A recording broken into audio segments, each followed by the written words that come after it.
Takbo tayo muna. Umuulan. Umuulan.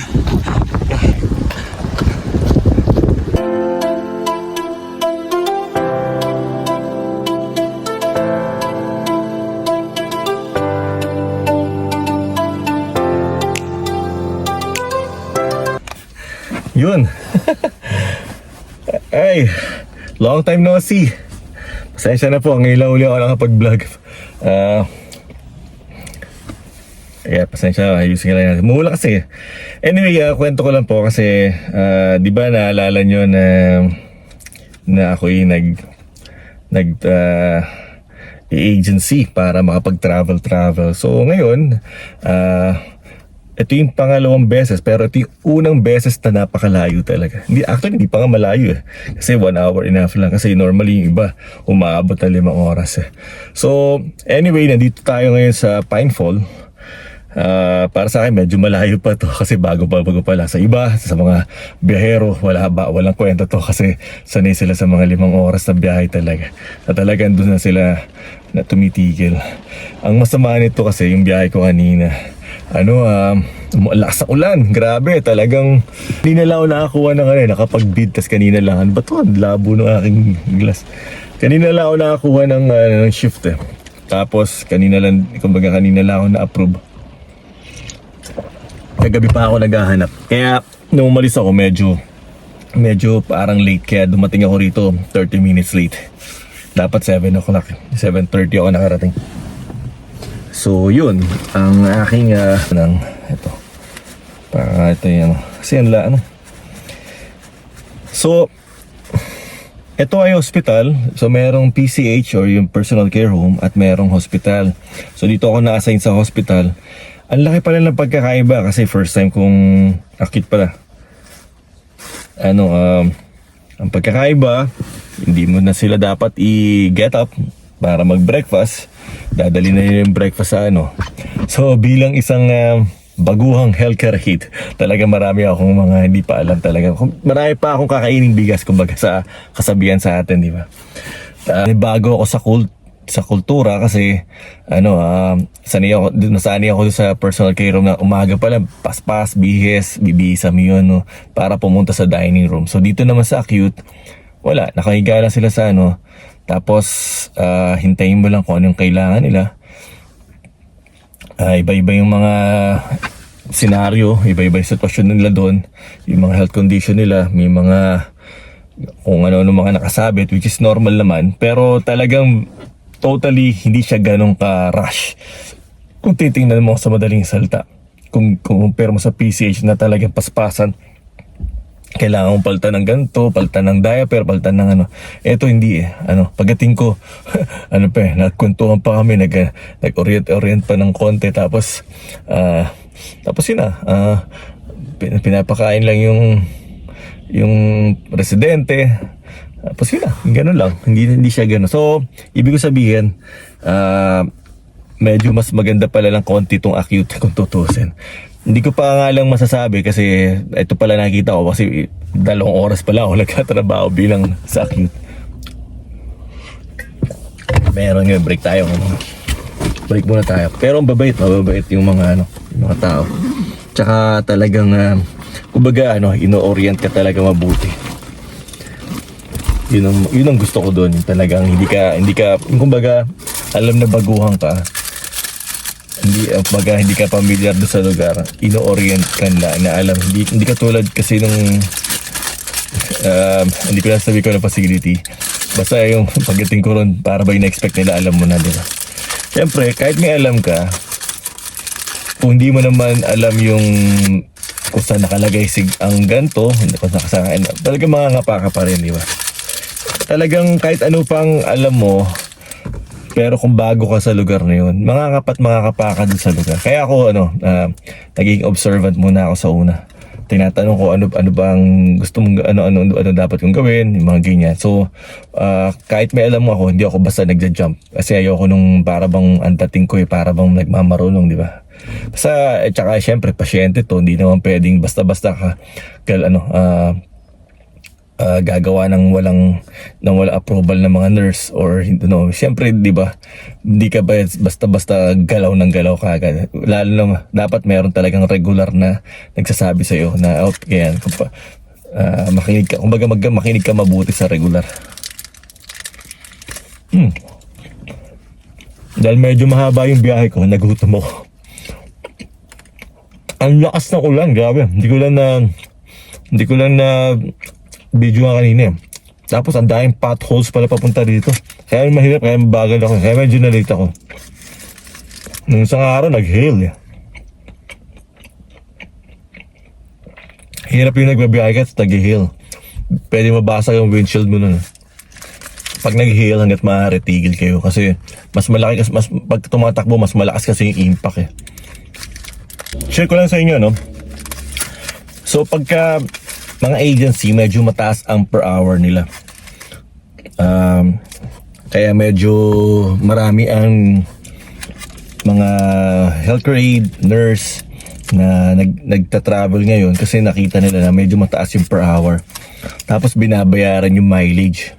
Tapos may tinatawag pang per diem. So yung last na duty ko do sa Eastgate Lodge, medyo parang 1 hour din yata yun. Binayaran yung kilometer, bali 0.49 cents ang bayad sa kilometer, yung total. So kung 200 kilometers, 0.49 nun, yun ang babayad sa'yo. Pero may cut ang agency. Hindi nila bibigay yung buong 200. Kasi parang natandaan ko ang binayaran nila sa akin ay parang 120 lang yata. Basta sa kanila, parang kanila yung isang So yun ang maganda. Kaya maganda pagka medyo malayo. Let's say mga 300 kilometers or 350. Tuusin mo na lang na 300 kilometers yung tinakbo mo. 0.49 nun, yun ang babayad sa'yo. Saglit, may tumatawag. A few moments later. See. You got brown, you got brown. Yeah, there's a bear. The two sides. Yeah, Side two. she's eating. It's a baby bear, right? By 2 or 3 years old. Eating there. Ayun, kumakain yung bear. Umakyat. Umakyat siya doon sa pumasok sa... Yun, nakakita tayo ng bear. Talagang maganda rito sa lugar na to. Talagang meron pang adventure na tayo na experience. Meron pa tayong nakitang mga kakaiba. Ayun. So, at kumbaga, nagtatrabaho ko na nakakita ka pa ng mga wildlife, di ba? Ayun. So anyway yun, nagkalat yung bear. 2 beses siyang yung una di ko nakita sinabi lang, tapos hinabangan ko. Tapos nung bumalik, ayun na, sumamba, nakita ko na siya.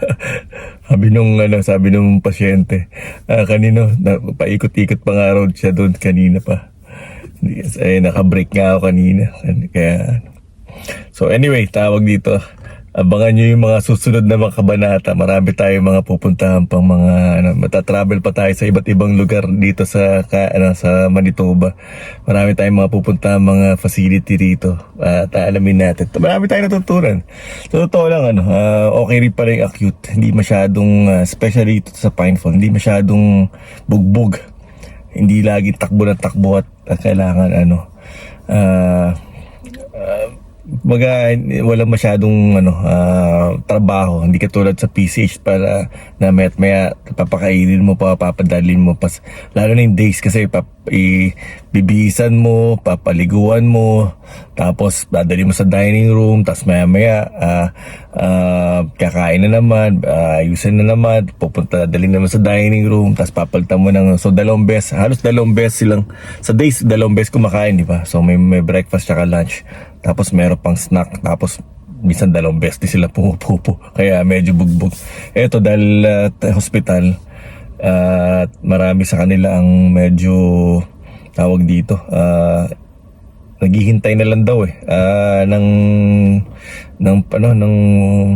pwesto, naka-line up na sila doon sa personal care home, kaya lang wala pa silang mapwestuhan dahil puno na lahat dito sa lugar na to meron daw ginagawang facility sa may Lac du Bonnet, so hopefully mailipat sila doon kasi nga halos nagagamit na ng mga ibang pasyente ang mga room dito para sa mga bilang pasyente.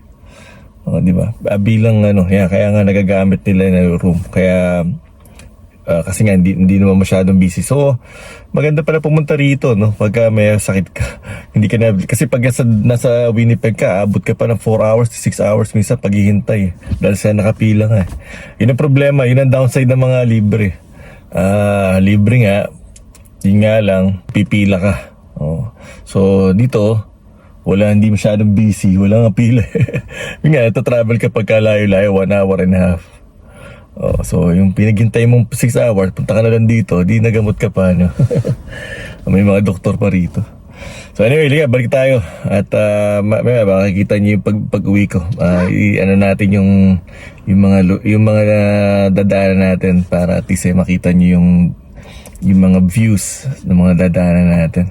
Okay? Yes. So, malapit na naman, 1 oras kalahati na lang. Makakauwi na tayo. So, yun. Natapos na rin ang isang araw natin. Dito sa Pinefall. Medyo nag-aambo na naman. So, biyahe tayo ng Winnipeg, may 1 oras kalahati. So, samahan nyo ako. So, kung umabot kayo sa portion na to, maraming salamat. At at least kahit paano nakapagbigay ako ng konting mga storya at mga impormasyon dito sa buhay ng isang healthcare aide na nagsisimula pa yung travel healthcare aide dito sa Manitoba. Okay, hanggang sa muli po. Maraming salamat po.